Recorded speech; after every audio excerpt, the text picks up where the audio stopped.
please. Okay, so hello everyone. Today we'll be going through the basics of transformer, its components, and we'll be also training a small language model and doing inference with it. So let's begin.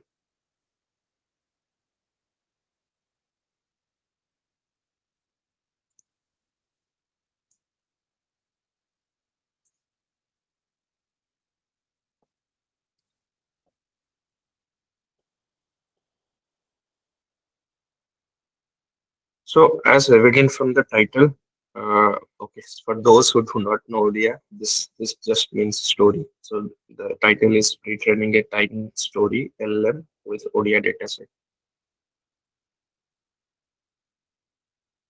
So first of all, why?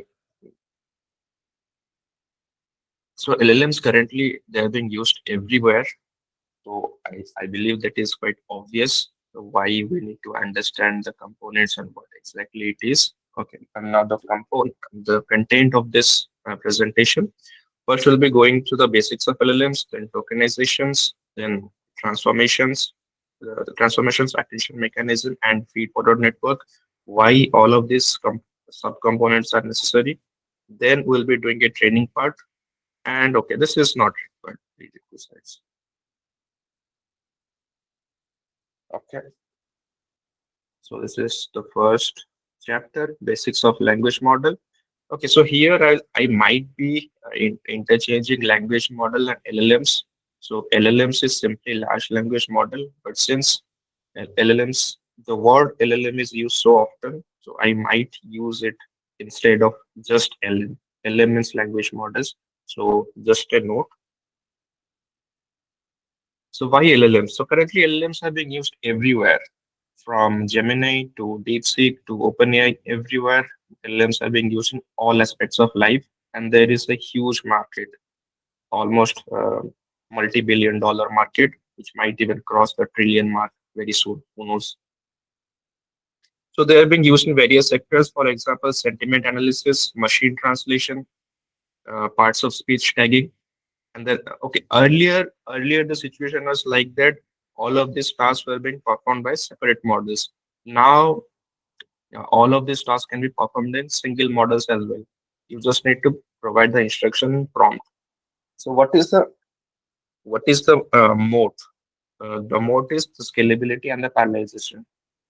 That itself was introduced in the transformer architecture. For example, here in the right side, you can see that the extent of applications of LLMs in US healthcare. So this is already a bit old. I believe it has already shot up since then. Okay, why am I not able to? Okay, so this is a simple timeline of the LLMs. In 2013, we had a simple embedding model from Google AI. Then came the RNN and LSTMs, which were a bit more advanced. They could do translations, and then came the game-changing transformer architecture from Google AI. The author was Vaswani et al. And okay, so I believe this was the game-changing moment for the LLM arena. And afterwards, although all I believe most of us became acquainted with LLM around this period after the advent of GPT 3.5, but this was the groundbreaking moment. So after Transformer came the birth. This is also based on the Transformer architecture. All of these are based on Transformer architecture. And now in 2024 came the DeepSeek R1 reasoning model. This is already old. And few days ago, you saw that Sarvan also released a couple of nice models. Although this is not included in this part. So let's proceed. So what is a LLM? In simple words, it's a neural network or a series of neural network that predicts the next likely token. It has been trained on a huge amount of corpus that is collected or available on the internet, depending on which domain you want to train the model on, and will be mostly focusing on autoregressive models. So these autoregressive models, they output one token at a time. All the major models that you see from ChatGPT to DeepSeek, they're autoregressive. In one single step, they only produce one token. So this process, although it looks time consuming and slow, this can be significantly mitigated by using the huge amount of GPUs and incorporating parallelization.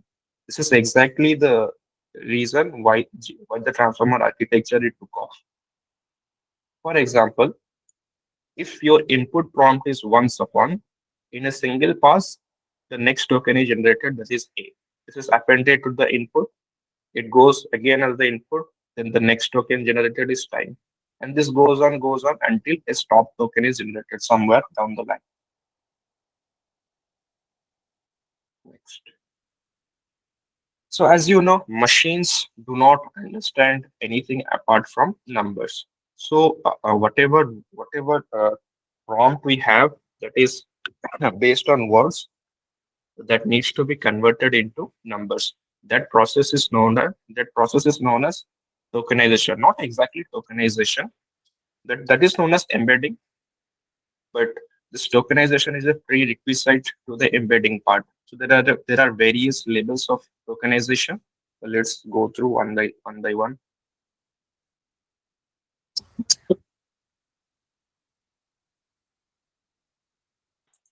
Sorry. So this is a very straightforward tokenization method. So you just divide each and every single letter into one token. And this is a subword level tokenization. You divide a single word like, you divide a single word into two to three subwords. This is word level tokenization. Every single word is a single token, and this is byte level tokenization. So you do not consider any words at all. You just work at byte level, and as a result, this is independent of what language you are working with. So these are the various types of tokenizations available. Byte per encoding. So here in Odia Gen AI, we mostly use this byte per encoding, this type of tokenization. Sentence based. So these models use the sentence based type of tokenization. Let's proceed.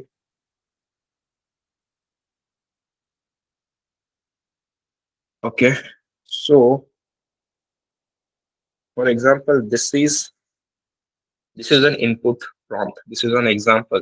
This was tokenized as this is an example. This is a very straightforward tokenization.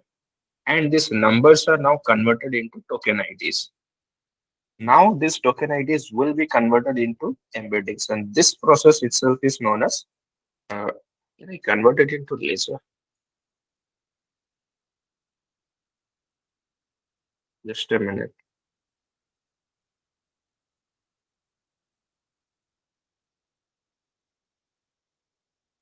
Does anybody remember the shortcut to get laser in slides?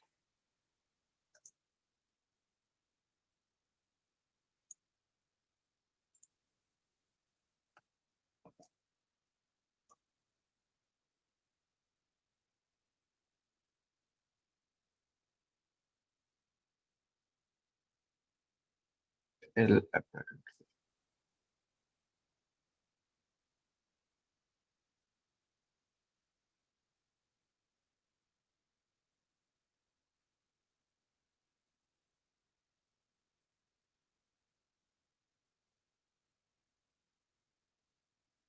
Okay.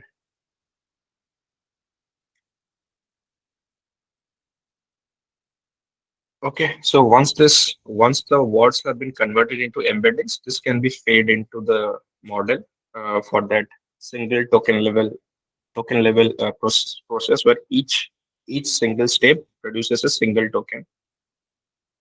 Let's move ahead. Okay, now we are at the core unit of LLM.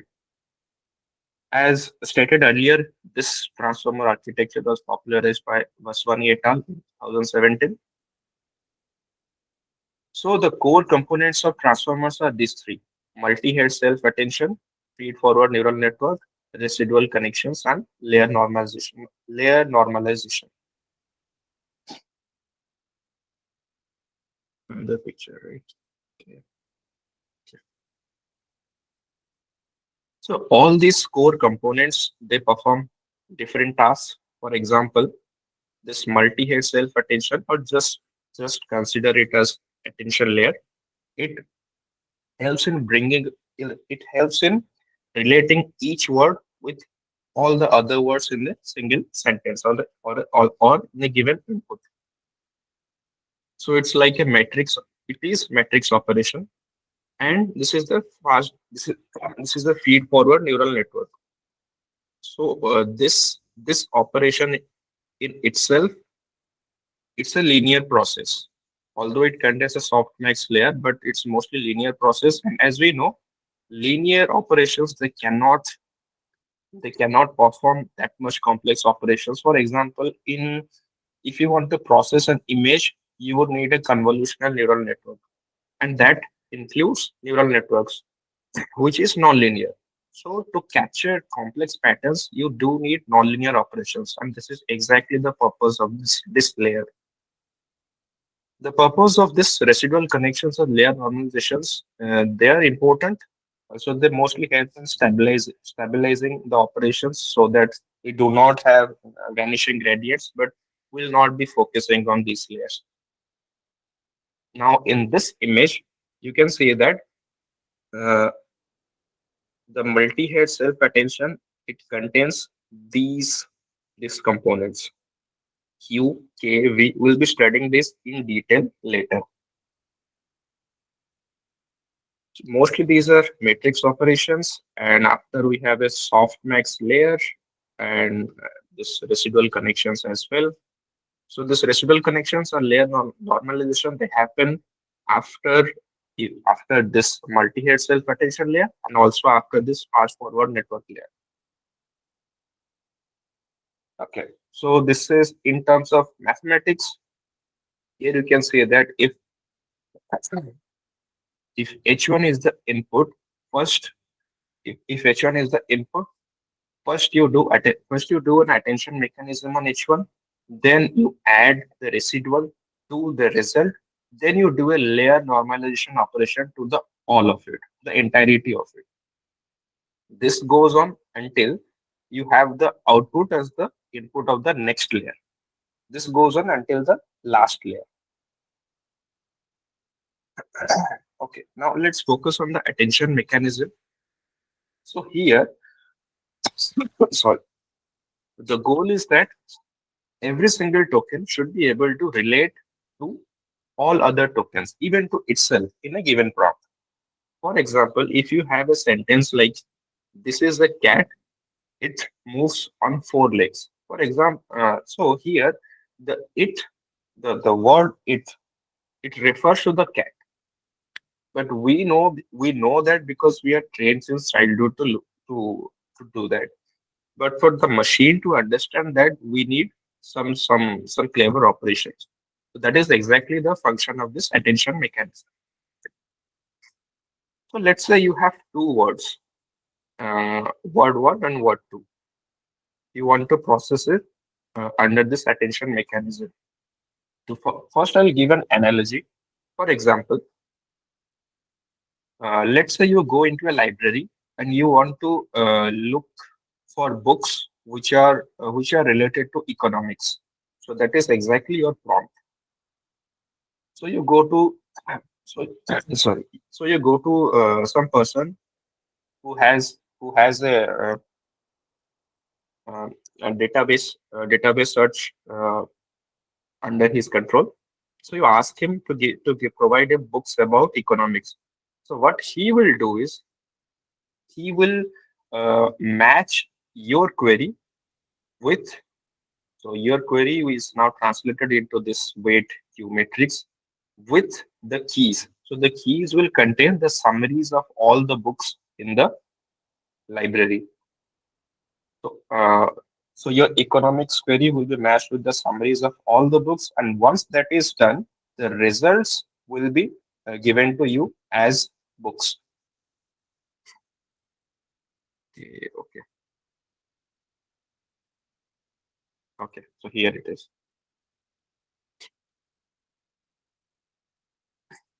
So this X is your query.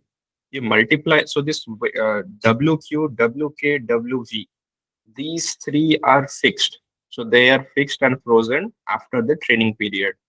So based on your query, you will get this Q, K, and V. So Q is for query, K is for key, and V is for value. You get these three vectors based on your prompt. First, you use your query and the summary to get this operation, to get this matrix. So this is the attention score. And once that is done, now you know that which books are more likely to contain the content that you want. That is economics based content. So you use this attention matrix on the entirety of the library to get this output. And this output is it basically contains all the relationship between the various tokens. So I love tennis. So here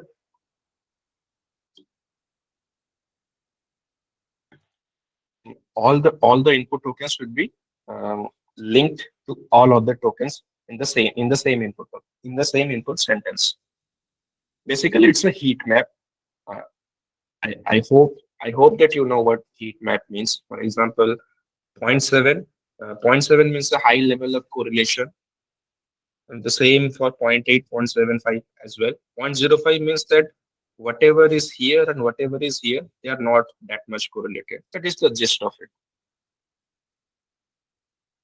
And also here you can see that the softmax operation, this is a nonlinear operation that goes in the attention mechanism. Okay, so next is the feed forward network. So whatever you get here, all of them all of them have been the result of linear operations bearing this softmax. Although this is a nonlinear operation, but that does not help that much in bringing out complex patterns. So for that, you need the feed forward network. So basically, let's say you have a n cross one. You have n cross one n heads. I mean n input heads of a neural network, and that performs nonlinear operations. And at the end, it helps in bringing out complex patterns among the tokens. And as I stated earlier, after every step, you have a this add is the residual operation and a normalized operation. And this is just to ensure consistency and to avoid vanishing gradient. Now, whatever we have discussed, this was within one transformer layer. In a typical LLM or a typical language model, there are multiple such transformer layers stacked one after another. And the reason is that one transformer layer, the weights of that transformer layer, it might be trained to bring out, let's say, semantic relationship. The the weights of the next transformer layer, it might be trained to bring out lexical similar relationship like that. So each transformer layer is special in itself and then helps in bringing out relationship. And so they work in collaboration with each other. And in general, the the the importance of the first transformer block is more important. And as we move ahead, the importance decreases. It's not a hard and fast rule, but generally that is the case. For example, if you add some noise to the first transformer layer, the effect would be disastrous. But the same cannot be said if you add some noise to the last transformer layer, because most of the relationship, they have already been brought up by the earlier transformer blocks. Now we can proceed to the pre-training part. So what all are the requirements? First of all, we need data. Of course, without data, there is no LLM. We need a tokenizer. We'll be using this byte pair encoding. For compute, we would be using Colab, a T4 GPU instance. And okay, that is it.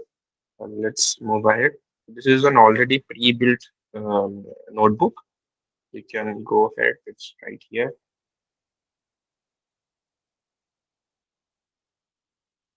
It's visible, right? Can somebody confirm if the notebook is visible? Yes, yes. It's visible. Okay. I hope I get the GPU connection. Okay, there is. So let's begin. So here we have taken this tiny stories dataset from Hugging Face and translated it to Odia. So we just need to download it.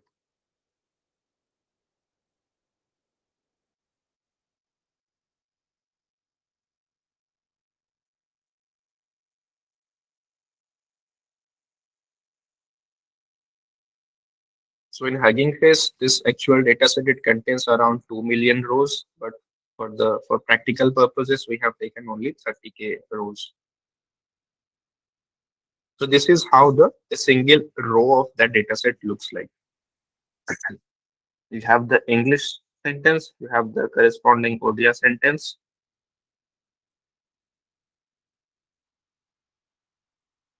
So approximately you have around 4.3 million rows in that dataset. Now let's save it locally.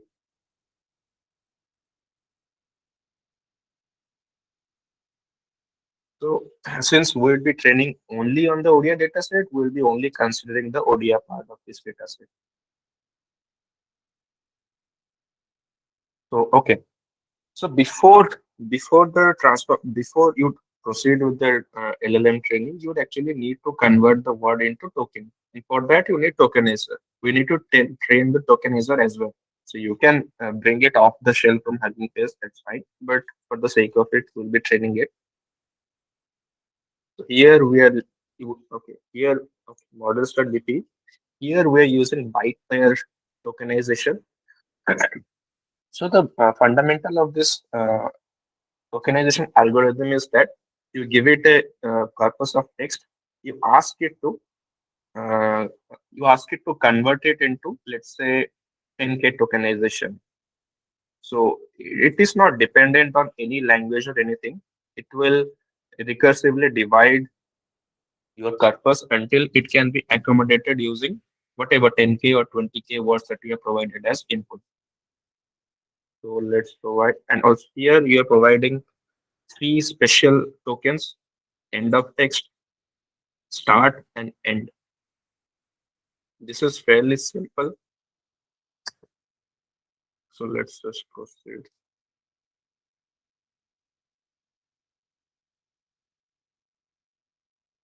So this is just training the tokenizer and not the model itself. So it should finish quickly.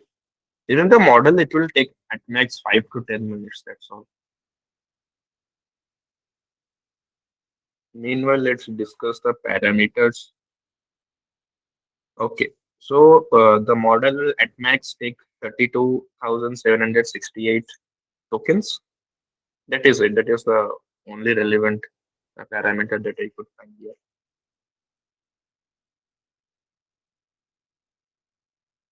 Okay, so that has been saved somewhere here.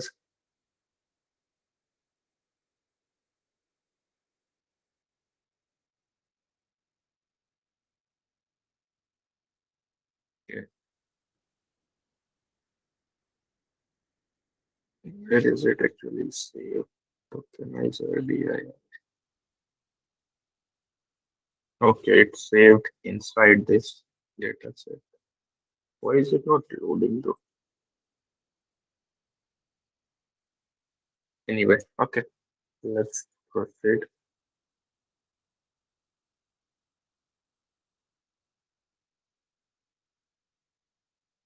Now we can now we have tokenizer in our hand, so we can proceed with the tokenizer. So we can proceed with the actual LLM training. Okay. So here we have taken a pre-built class built by certain gentlemen in GitHub. So okay, let's discuss the parameters first.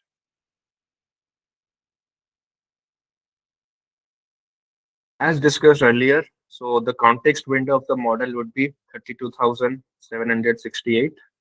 That is, at max, it can take that many tokens under one single pass.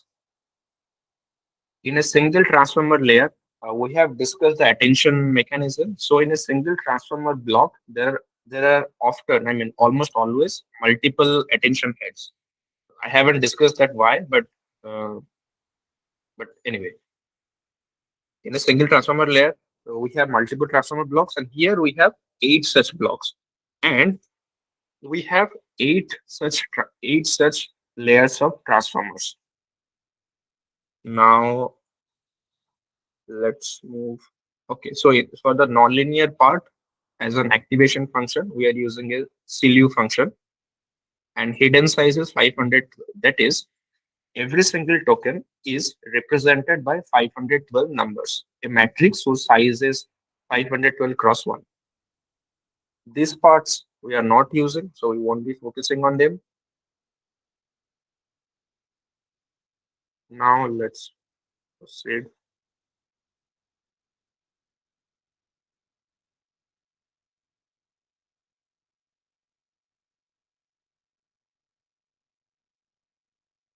So these are the QKV metrics that you saw earlier. I mean, what we discussed earlier. This is the softmax operation.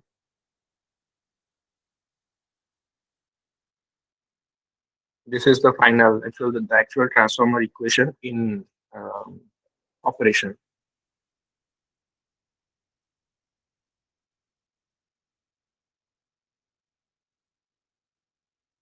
Okay.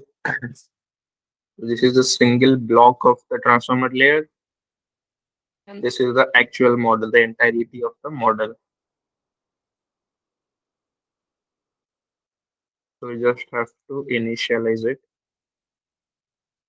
and later we can train it here.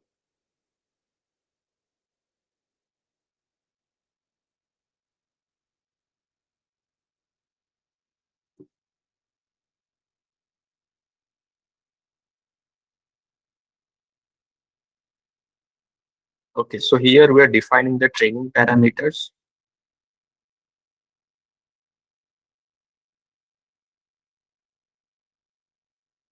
Just initialize it. And here we're actually defining it and instructing it to train the model.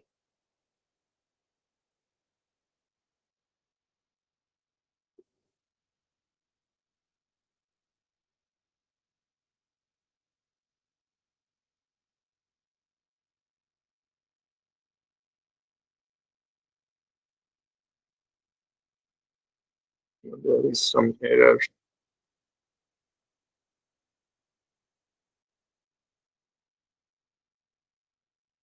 Did we miss something?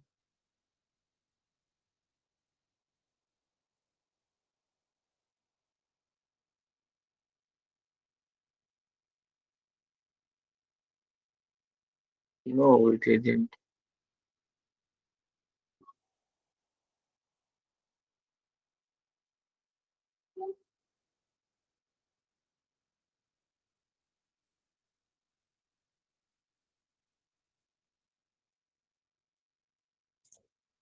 Okay.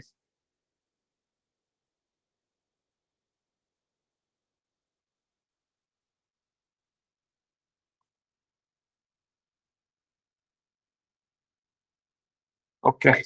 I believe there is some problem with the some parameter has changed since last time. I'm not aware what is that. So I can just show you the training logs of the last time. That should work.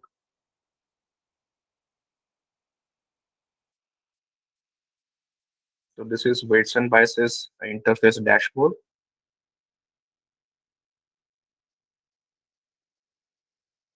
So last time when we trained, so this is the learning rate and this is the loss.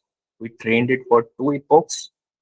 And as you see, when we started, the loss was around 9.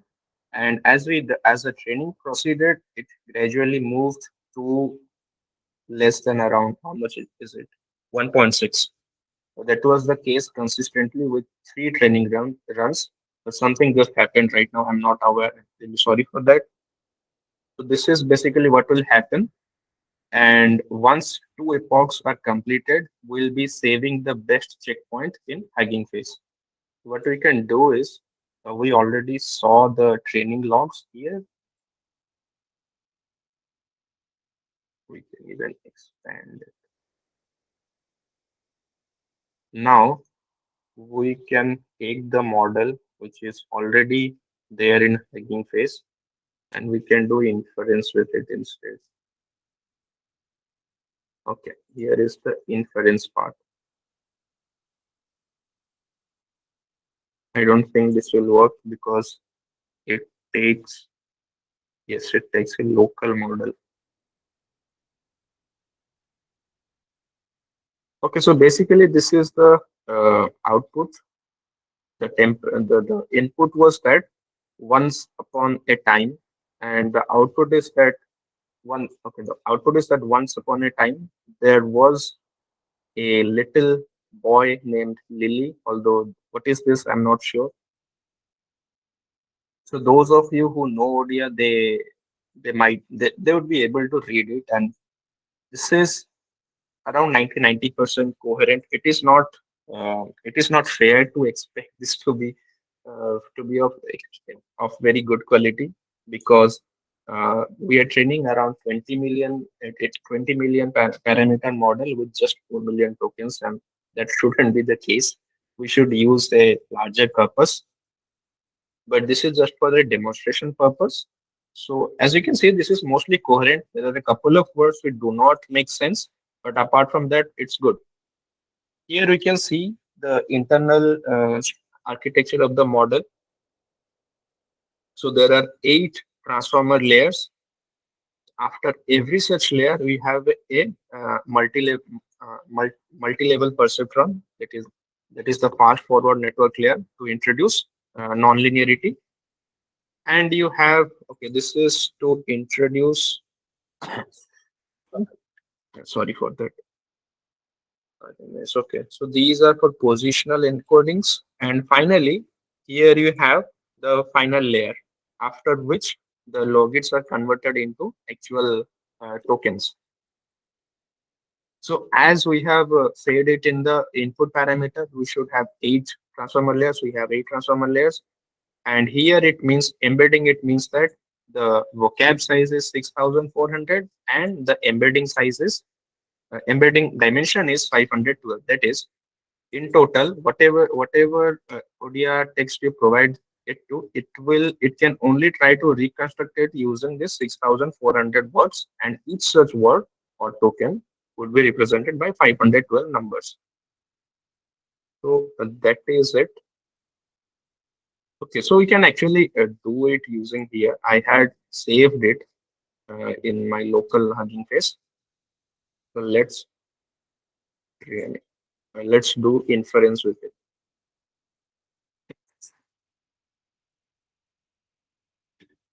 Now it's downloading the model.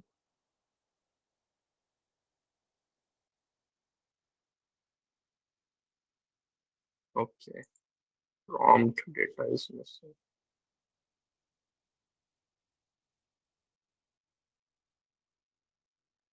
Where is feed prompt? Feed prompt is this. Okay, new prompt.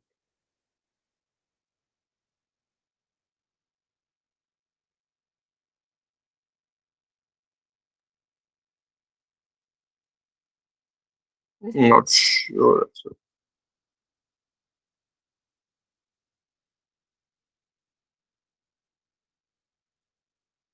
let's try with this.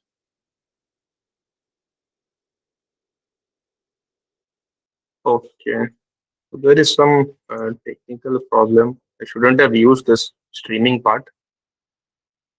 But right now, I cannot correct it. I mean, in a short span of time, I need some time to correct it. But I'll be sharing this notebook with everyone so they can try it. And if there are any questions, please let me know.